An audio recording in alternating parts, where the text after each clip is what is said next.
सभी बच्चों का स्वागत है। और हम पहले ही क्लास में हम कण-कण का अधिकारी का पहला भाग पढ़ा और हम यह दूसरा अंक है यहाँ। और पहले अंक में हम उन्मुखीकरण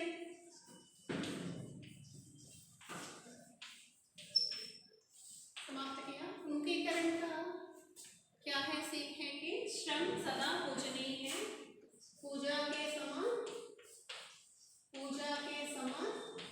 श्रम। क्या बताया मैंने? कण-कण का अधिकारी इस कविताकार रामाधारी सिंह दिनकर जी हैं। और हमारे दिनकर जी इस उन्मुखीकरण के दौरान हमें क्या पंक्ति दिया? पूजा के समान है श्रम। और दूसरा उद्देश्य। और उद्देश्य में हमने क्या सीखा? इस उद्देश्य में सामाजिक काव्य सृजन की प्रेरणा। सामाजिक काव्य सृजन की प्रेरणा। सामाजिक काव्य सृजन मीन्स ऑल्सो मैंने बताया समाज की हित के बारे में कुछ कविता लिखना और उस कविताओं से लोगों में प्रेरणा देना, वही सामाजिक काव्य सृजन होता है।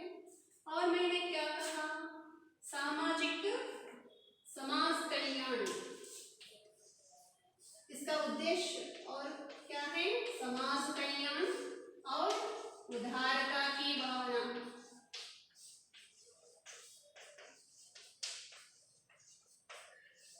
उदारता की भावना जी देखिए, एक और उद्देश्य क्या है? समाज कल्याण।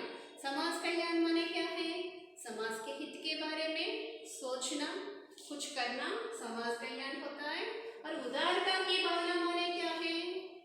किसी की सहायता करना, किसी दूसरों के लिए कुछ करना उदारता की भावना होता है। और महत्व के बारे में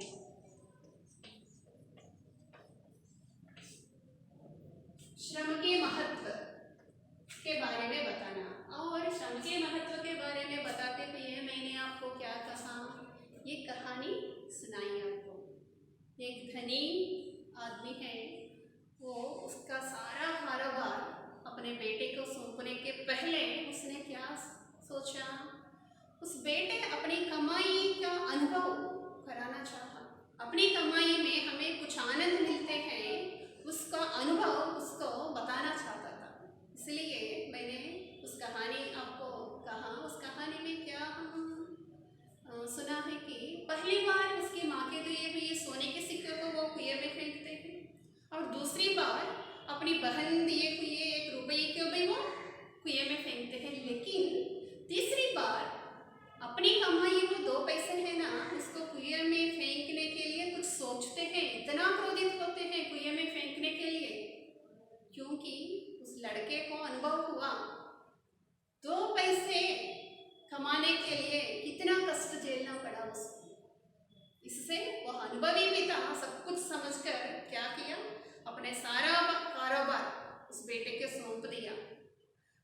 इस कहानी के दौरान हमें क्या सीख मिलती है? किसी को भी हम 100 रुपये ऐसे वैसे ही खर्च करते हैं, 1000 रुपये भी ऐसे वैसे खर्च करते हैं, लेकिन उस 1000 रुपये हमारे हाथों में आने के लिए कितना कष्ट झेलना पड़ता है, उसका अनुभव करने के बाद हमें खर्च करना है। उससे हमें श्रम के महत्व पता चलता है। इसका एक उद्देश्य क्या है? श्रम के महत्व के बारे में बच्चों को बताकर उसके लिए प्रेरणा देना। और एक और क्षमता है यहाँ उद्देश्य के बाद विधा विशेष।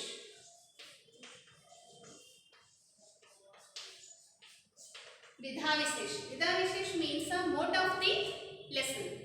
यहाँ इस कविता की, हर कविता की अपनी अपनी विशेषता होती है। That means every poem is having its speciality. Here इस विशेषता क्या है इसकी? ओजपूर्ण। ओजपूर्ण मीन्स अट्रैक्टिव। कण-कण का अधिकारी कविता कैसा है? ओजपूर्ण है और प्रेरणापद है।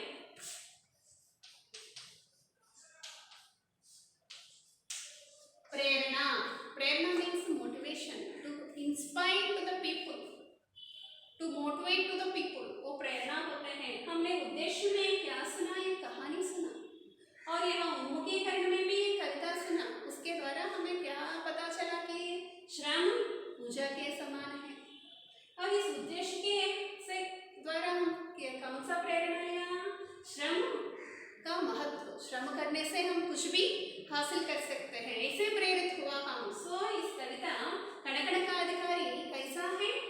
ओजपूर्ण है। ओजपूर्ण माने क्या है? आकर्षित करते हैं हमें।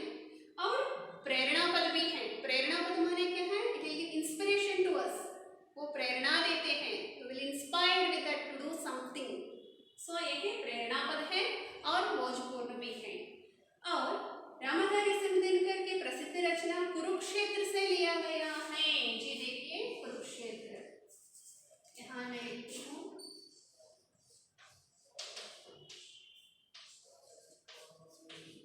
कुरुक्षेत्र। यहाँ देखिए इस शब्द को आप सुना, कुरुक्षेत्र कहाँ सुना होगा? एक महासंग्राम का नाम है कुरुक्षेत्र। महाभारत एक इतिहास हमारे लिए, महाभारत का एक इतिहास है हमारे लिए। इस महाभारत का में एक महासंग्राम है, उस संग्राम का नाम ही कुरुक्षेत्र है। कुरुक्षेत्र महासंग्राम किन किन के बीच हुआ? दो भाइयों के बीच हुआ। वो कौन है? एक तरफ कौरव और एक तरफ पांडव। इस कुरुक्षेत्र जानने के पहले हमें महाभारत की ओर देखते तो वो पहला संतन महाराज जी का एक पुत्र है, उनका नाम ही देवदत्त। वो कितना गुण को वो ग्रहण कर लिया, कितनी अच्छी गुणों को वो ग्रहण कर लिया कि उसका एक नामकरण भी हुआ उसके गुणों के कारण, भीष्म जी। वो देवदत्त का नाम ही भीष्म। और उससे लेकर बाद में विचित्रवीर्य, चित्रांगद और पांडराज और धृतराष्ट्र, ये सभी लोगों के बाद ही पांडव और कौरव आया। एक पांडव और कौरव भाई भी हैं, लेकिन उनके बीच कुछ द्वेष है ना, अरिषद वर्ग है हमारे अंदर, काम क्रोध लोभ मोह मद मात्सर्य, ये नहीं जीते हम, इसलिए कुरुक्षेत्र महासंग्राम हुआ। उन कुरुक्षेत्र महासंग्राम में क्या हुआ? कुरुक्षेत्र संग्राम महासंग्राम में ही हमारी एक और विशिष्ट व्यक्ति है। कौन है? हमारे कृष्ण भगवान जी। वो हमारे पांडवों की तरफ और कुरुक्षेत्र में कौरवों की तरफ समस्त कुरुवंश है। जी देखिए दोनों भाइयों के बीच में हुआ। एक कौरवों के साथ कौन है? समस्त कुरुवंश है। और पांडवों के साथ कौन है? हमारे कृष्ण भगवान जी। और उस महायुद्ध में क्या होता रहा है कि भाई भाइयों को मार रहे हैं, भाई अपने पिताओं को मार रहे हैं, बच्चे अपने पितामहों को मार रहे हैं। कुरुक्षेत्र संगम अपनों के बीच हुआ। हमारे अंदर भी कुरुक्षेत्र होता रहता है अक्सर, है ना, अपने आप युद्ध भी होता रहता है, लेकिन यहाँ कुरुक्षेत्र महासंग्राम अपनों के बीच में ही हुआ। और यहाँ क्या हुआ? पांडवों के अग्रज का नाम क्या है? धर्मराज। कौन है? धर्मराज। पांडवों के अग्रज धर्मराज। वो धर्मराज विचलित हो जाते हैं कुरुक्षेत्र महासंग्राम से। विचलित वो क्या हो रहा है यहाँ? हम अपने भाइयों को मार रहे हैं, पिता को मार रहे हैं, पितामहों को मार रहे हैं, अपने आप को मार रहे हैं, ये क्या रहा है? युद्ध से नाशन सी हो रहा है। मैं युद्ध नहीं करूंगी, मैं वन में जाऊंगी, ऐसा सोचकर वो किसके पास जाता है? कि अपने ये कुरुवृत्त है ना, भीष्म पितामह जी के पास होता है, जाता है। तब कुरुक्षेत्र संग्राम के बीच में क्या होता है? अर्जुन जी अपने भीष्म जी को अस्त्रों से मारता है। भीष्म जी को एक वरदान है, उसके मरण समय भी अपने आप को तय करने का एक वरदान है, इसलिए वो अम्पसैया में ऐसे ही पड़ा रहता है। ये विचलित होकर धर्मराज जी कुरुक्षेत्र में खिन्न होकर, विचलित होकर भीष्म पितामह जी के पास जाता है, क्योंकि वो भीष्म पितामह जी कुरुवंश के महावृद्ध और बड़े हैं, बड़े बुजुर्ग हैं भीष्म पितामह जी। इसलिए धर्मराज क्या करता है? भीष्म पितामह जी के पास जाकर, भीष्म पितामह जी मैं ये युद्ध नहीं करूंगी, हम अपनों को मार रहे हैं, सदा यही देखे युद्ध से विनाश ही होता है, यह विनाश को मैं देख नहीं सकता, मैं वन में जाकर ऐसे ही तपस्या करूंगी, मैं युद्ध नहीं करूंगी, ऐसे कहते हैं। लेकिन भीष्म पितामह वो क्या करता है? कोई भी राजा क्या करना है? शासन करना है। माँ क्या करना है? अपने बच्चों को देखना है, अपने घर को संभालना है। पिता को क्या करना है? अपने दायित्व को स्वीकार करना है। एक छात्र को क्या करना है? पढ़ाई में मन लगाना है। और एक अधिकारी को क्या करना है? अपने लोगों को आगे बढ़ने की सोच लगाना है। अपने कर्म हम अपना करना चाहिए, कर्म सिद्धांत है हमारे लिए। ये कर्म सिद्धांत के बारे में भीष्म पितामह जी धर्मराज को कुछ सांत्वना देते हुए कुछ वाक्य कहते हैं। वही कुरुक्षेत्र कविता से लिया गया कणकण का अधिकारी। अब आपको पता चला ये हमारे कणकण का अधिकारी में जो कुछ वाक्य है वे भीष्म पितामह जी अपने पोते धर्मराज जी को सांत्वना देते हुए जो कुछ कह रहे हैं वही कणकण का अधिकारी है। यही इसकी विधा विशेष है। आपको पता चला इसके विधा कैसा है? इसका विधा का विधा ओजपूर्ण है और प्रेरणापद है। और यह कणकण का अधिकारी किससे लिया गया है? कि कुरुक्षेत्र से लिया गया है। Taken from Kurukshetra. And Kurukshetra माने हमें क्या पता लगाना चाहिए कि कुरुक्षेत्र यहाँ महाभारत का महासंग्राम का नाम है। दो भाइयों के बीच में हुआ, अपनों के बीच में हुआ। और उसी महायुद्ध में कुरुवंश के महावर्त भीष्म पितामह जी अपने पोते धर्मराज जी के लिए कुछ सांत्वना देते हुए जो कुछ वाक्य कहा वही यह कणकण का अधिकारी का वाक्य है। अब हम कवि परिचय के लिए जाते हैं बच्चे। अब हम हमारे कवि जी के बारे में कुछ देखते हैं। यहाँ कवि परिचय।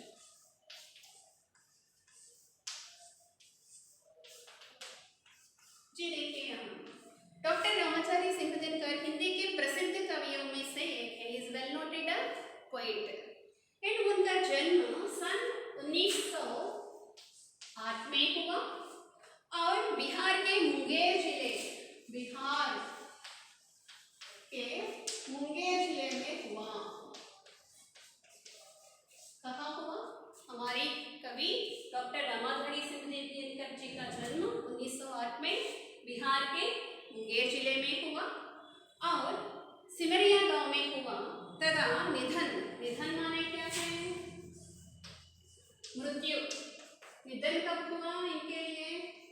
1974 में हुआ। 1974 में हुआ और इन्हें हिंदी का राष्ट्र कवि भी माना जाता है। And he is called as राष्ट्र कवि। को रामाधारी सिंह दिनकर इसको क्या कहते हैं? राष्ट्र कवि भी कहते हैं। राष्ट्र कवि। और उर्वशी कृति के लिए इन्हें ज्ञानपीठ पुरस्कार मिला।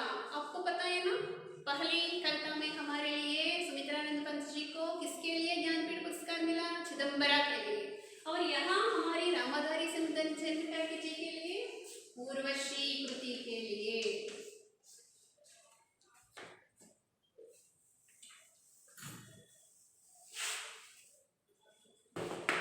उर्वशी कृति के लिए ज्ञानपीठ पुरस्कार मिला।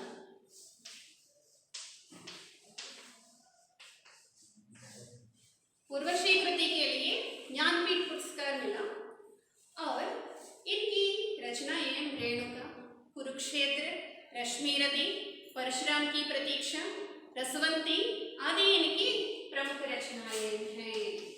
जी देखिए, हर एक कविता को आपको याद रखना चाहिए क्योंकि इस कवि परिचय के लिए आपको 4 अंक होते हैं और सारांश के पहले भी आपको कवि परिचय लिखना है। इसलिए बच्चे सभी कवि परिचयों को आपको ध्यानपूर्वक समझना चाहिए। उनकी रचनाओं के बारे में भी आपको पता लगाना चाहिए। रचनाओं का भी आपको पढ़ना चाहिए। रेणुका, कुरुक्षेत्र, आज का हमारी ये कविता कुरुक्षेत्र से ही लिया गया है ना। कुरुक्षेत्र और रश्मिरथी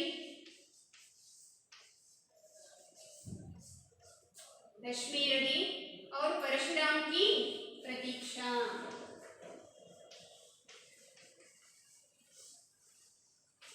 परशुराम की प्रतीक्षा, परशुराम की प्रतीक्षा और रसवंती।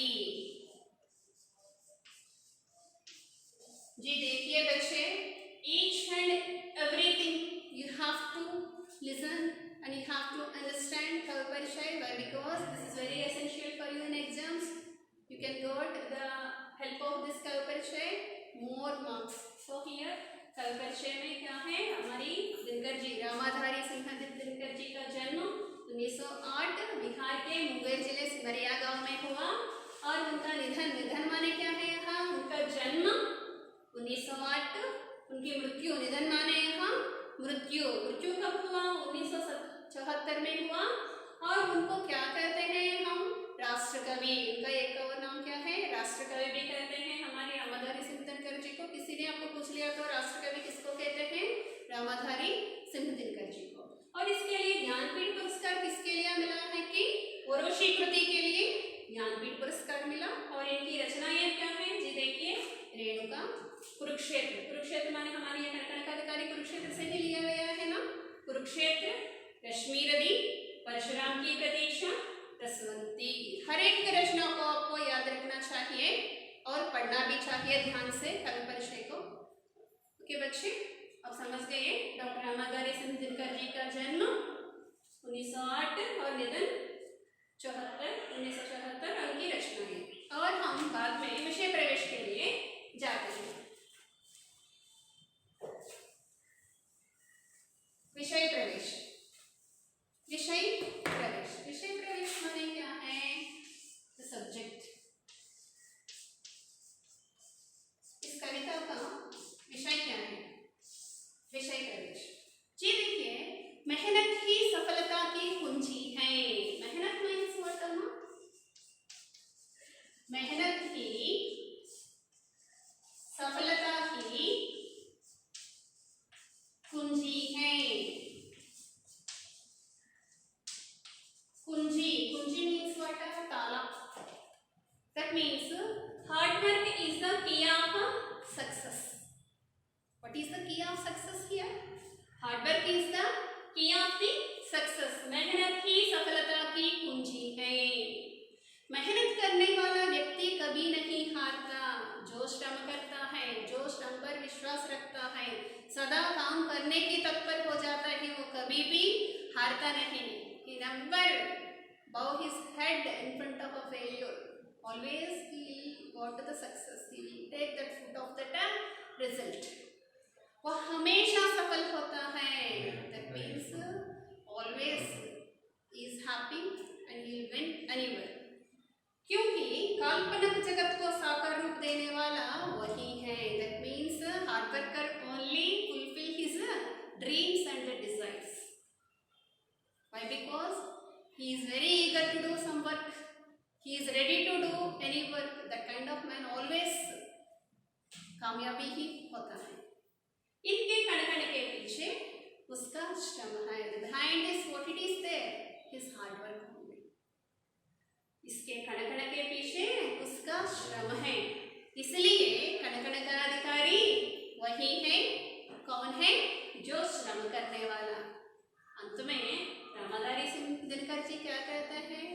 जो श्रम करता है, जो श्रम के बल पर जीता है, जो श्रम के लिए तत्पर हो जाता है, मेहनत करने के लिए सदैव आगे होता है, वही कण का अधिकारी है। That means those who are doing hard work, he is the master of every particle and he has a right to take that fruit of that result.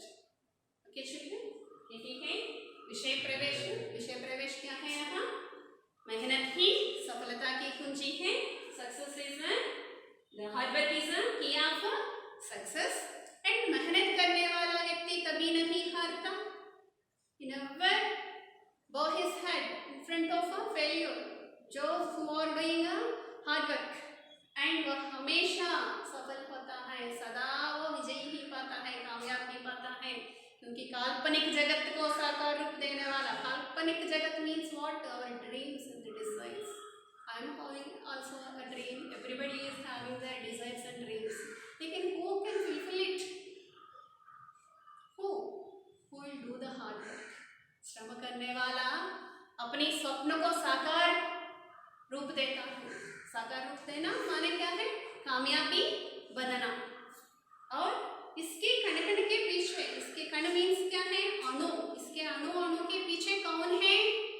श्रम करने वाला, वो श्रमी, इसलिए वही कण कण का अधिकारी है। जो श्रम करता है वही है कण कण का अधिकारी। श्रम का कण कण का अधिकारी माने कौन है? श्रम करने वाला।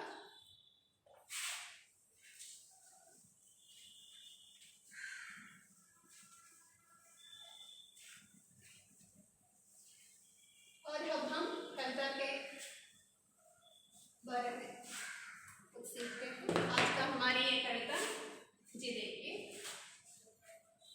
एक मनुष्य संचित करता है अर्थ पाप के बल से और भोगता है उसे दूसरा भाग्यवाद के छल से।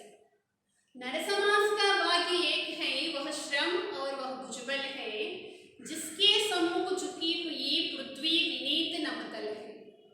जिसने श्रम जल दिया उसे पीछे मत रह जाने दो, विचित्र प्रकृति से पहले उसको सुख पाने दो। जो कुछ न्यस्त प्रकृति में है वह मनुष्य मात्र का धन है, धर्मराज उसके कण कण का अधिकारी जन जन है। ये हमारी भीष्म पितामह जी महाभारत में और कुरुक्षेत्र के युद्ध में वो धर्मराज विचलित होकर, खिन्न होकर, इतनी बाधा से अपने भीष्म पितामह जी के पास अपने व्यथा सुनाते हैं। उस समय हमारी भीष्म पितामह जी धर्मराज के लिए कुछ सांत्वना के कुछ उपदेश देते हैं। उस उपदेश की आज मैं आपको बता रही हूँ। एक मनुष्य संचित करता है,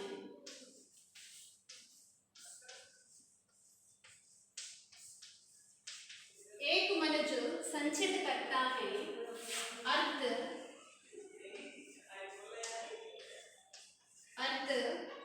पाप के बल से। एक मनुष्य संचित करता है अर्थ पाप के बल से और भोगता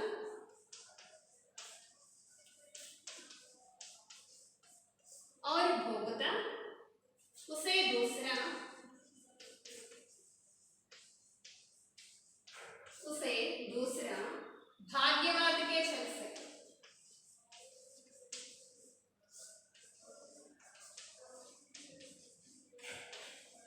जी देखिए बच्चे, ध्यान से देखिए। एक मनुष्य, मनुष्य माने क्या है? मनुष्य माने मनुष्य, मानव, मनुष्य या मानव। एक मनुष्य संचित करता है, संचित करना, संचित करना माने क्या है? इकट्ठा करना। संचित करना माने इकट्ठा करना। एक मनुष्य संचित करता है अर्ध, अर्ध माने क्या है? यहाँ धन, दौलत, पाप के बल से। पाप, पाप मीन्स व्हाट? गुनाह। पाप मीन्स व्हाट? गुनाह। पाप के बल से, दैट मीन्स एक आदमी संचित करता है धन। संचित करना माने क्या है? इकट्ठा करना।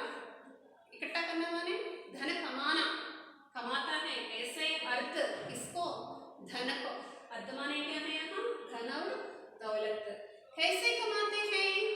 पाप के बल से कमाते हैं। मेहनत करने वाले शक्ति पसीने से, उसके पसीने से उसको कुछ ना देकर क्या करते हैं? उसको धन को इकट्ठा करते हैं। Capitalist here. एक मनुष्य संचित करता है अर्ध पाप के बल से। एक व्यक्ति क्या करता है? अपनी पाप के बल से धन कमा लेता है। देखिए, संचित करना, संचित करना माने क्या है? इकट्ठा करना, गैदरिंग।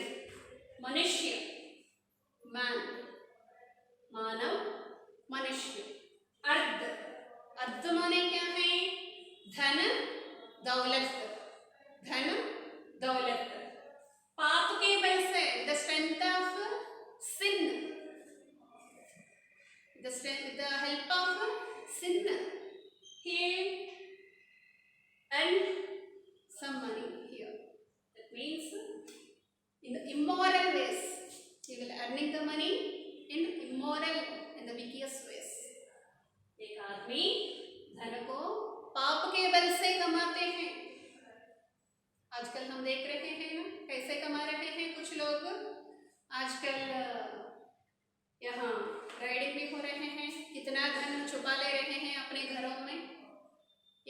कोई गरीबी लोगों को देने से क्या होता है, उनका बोझ भी कम होता है। लेकिन ऐसे नहीं करते हैं ना, कुछ लोग क्या करते हैं, पाप के बल से धन कमा रहे हैं और भोगना भोगना भोगना भोगना मीन्स भुगतना, भुगतना मीन्स टू एंड्योर। जी देखिए, भोगना भोगना मीन्स व्हाट, भुगतना, टू एंड्योर, टू एक्सपीरियंस, अनुभव करना। और भोगता से दूसरा भाग्यवाद के छल से, भाग्यवाद, भाग्य मीन्स व्हाट, लक, भाग्य मीन्स व्हाट हियर, लक और नसीब, भाग्य मीन्स व्हाट हियर, नसीब, लक। भाग्यवाद के छल, छल माने क्या है यहाँ, धोखा, चीटिंग, धोखा, चीट। जी देखिए, और भोगता उसे दूसरा, दैट मीन्स, और दूसरा आदमी क्या करता है यहाँ, वो अपना भाग्य समझकर उसका अनुभव करते हैं।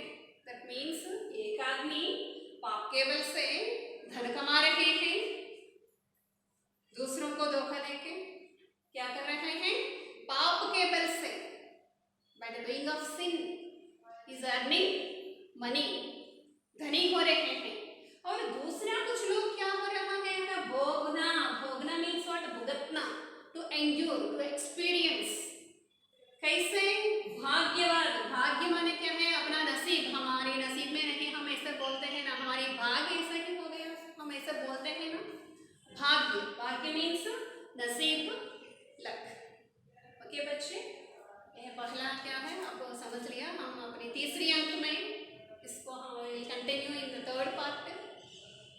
इस बार आप पोएम को ध्यान से पढ़िए और मैं बता ही देती हूँ। तीसरे अंक में हमारे कविता है कणकणकाधिकारी और उनका कवि हैं रामाधारी सिंहचंदकर जी। यहाँ हमें वो श्रम के महत्व के बारे में बताए।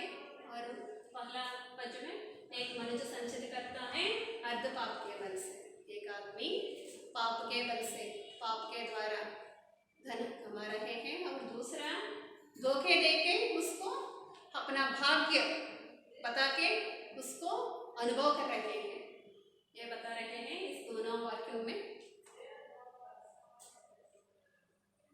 ओके बच्चे, थैंक यू।